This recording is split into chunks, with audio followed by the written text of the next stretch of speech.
Bismillahirrahmanirrahim. Assalamualaikum warahmatullahi ta'ala barakatuh. Alhamdulillahi rabbil alamin.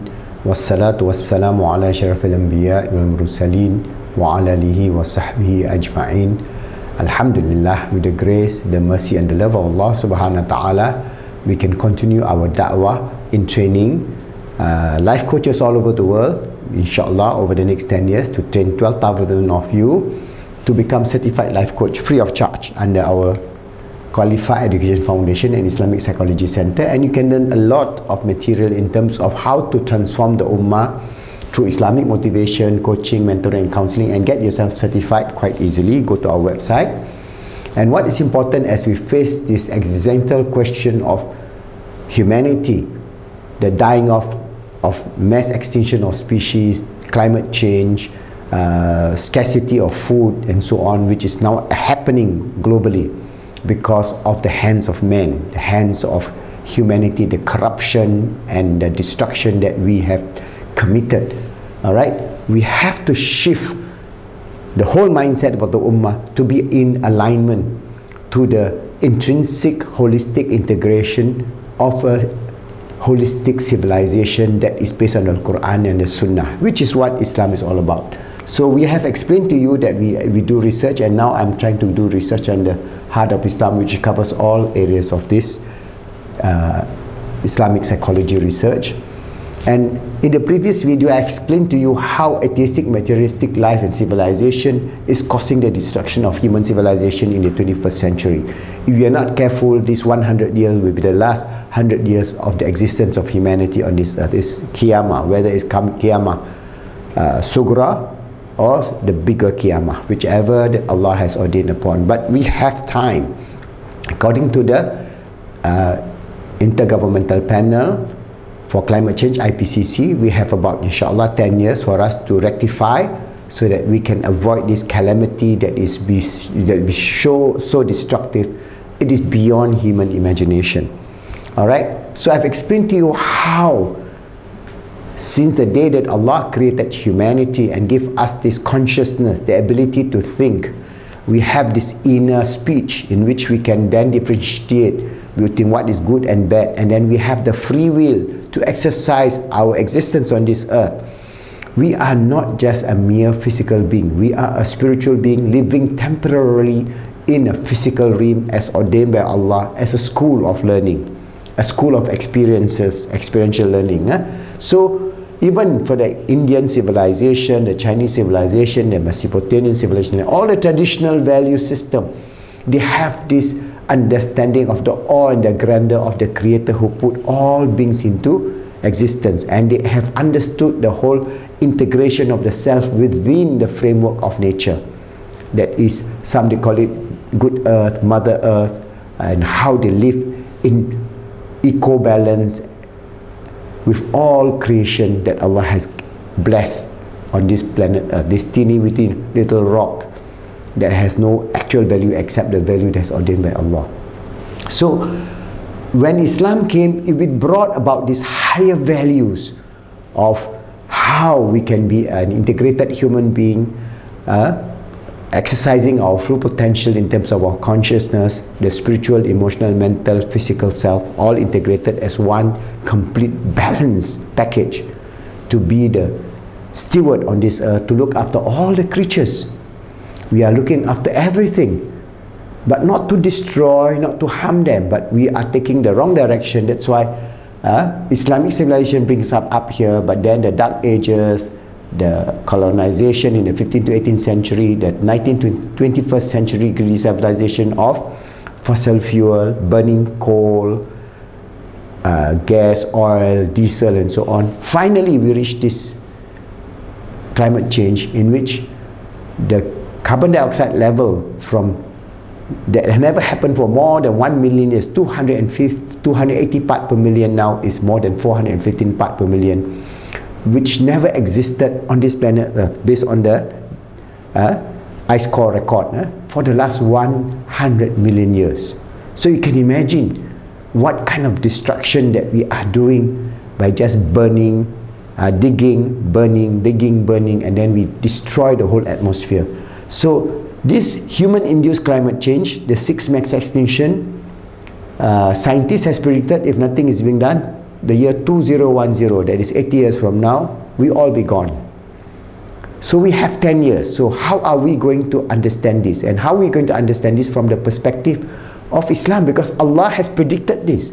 There is in the Qur'an many verses on the need to take care of the ecological balance of this earth and not to cause destruction or corruption with our own hands. So I'm going to recite to you a verse of the Qur'an from Surah Rum, verse 30 to 41. A'udzu billahi minasyaitonir rajim. Bismillahirrahmanirrahim. Zaharal fasadu fil barri wal bahr bima kasabat aydin nas liyuzikahum ba'dalladhi wa'amilu la'allahum yarji'un.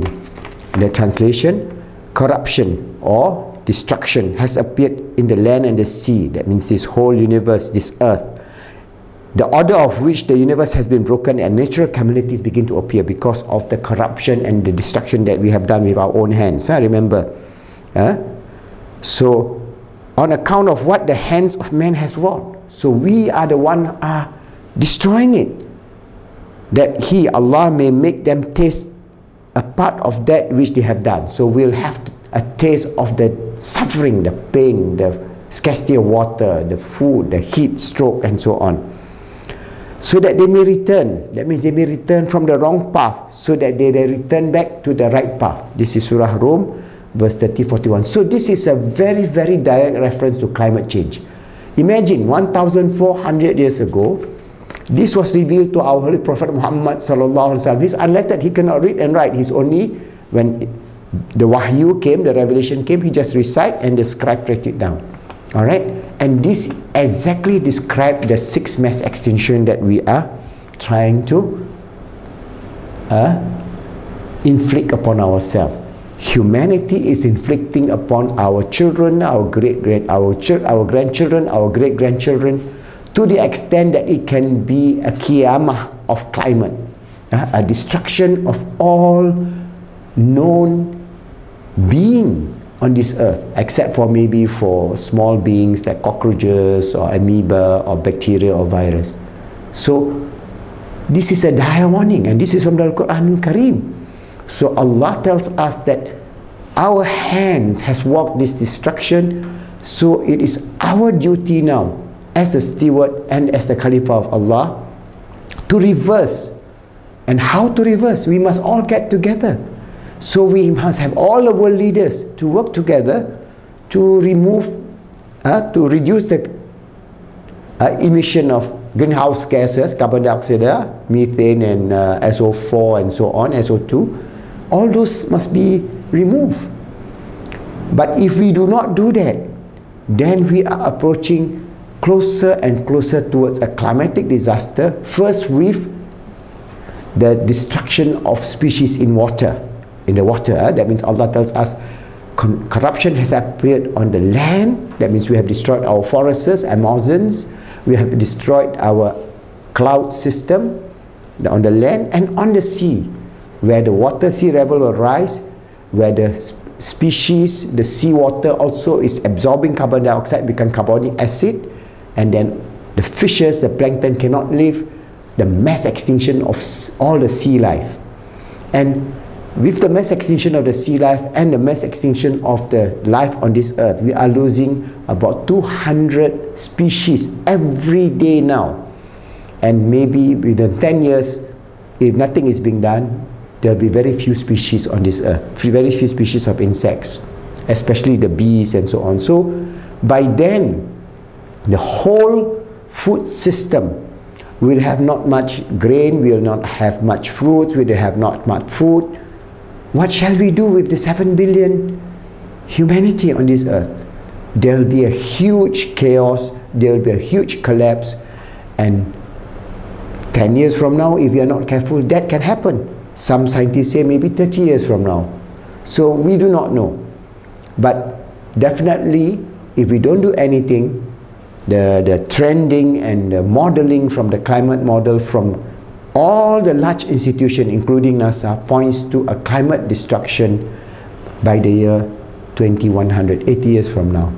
So what we as Muslims need to do is for us now to prepare ourselves, our family, our society, so that we do not face that calamity. If we face that calamity, how are we going to face this dunya? All right? But since we have the time, it is our duty to do this da'wah, this jihad, positively. Remember, we are not going to do violent kind of destruction. No.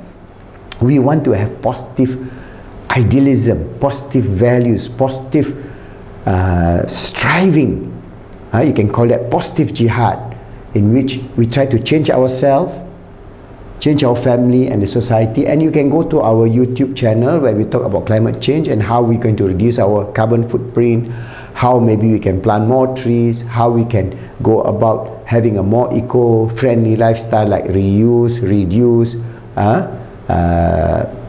and reduce and reuse and recycle. So many of the things that we can do, that at an individual level we will train our family, and then we reduce the wastage of food, because then food will be so precious 10 years, 20 years from now. All these things are preparation for us to avoid a calamity that might happen.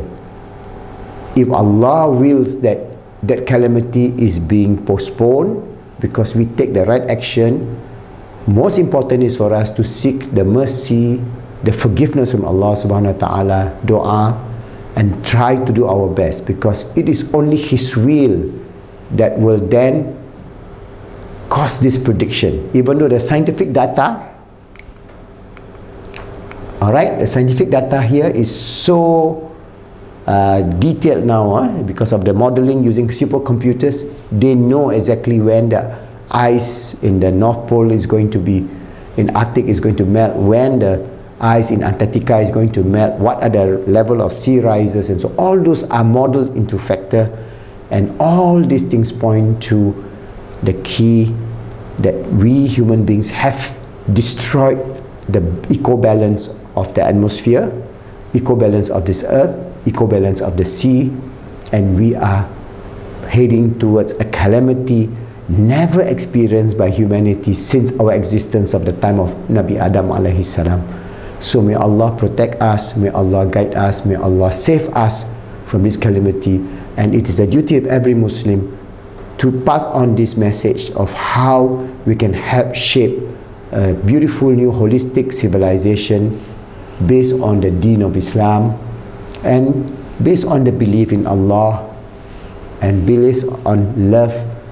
Islam as based on the heart of love, that we love our fellow Muslims and non-Muslims, humanity as large, all the creatures on this earth, living together in peace, in harmony, in coexistence, in love, knowing that we are the steward of Allah on this earth, always striving to make ourselves good, helping others to be good, and making the world good, inshallah.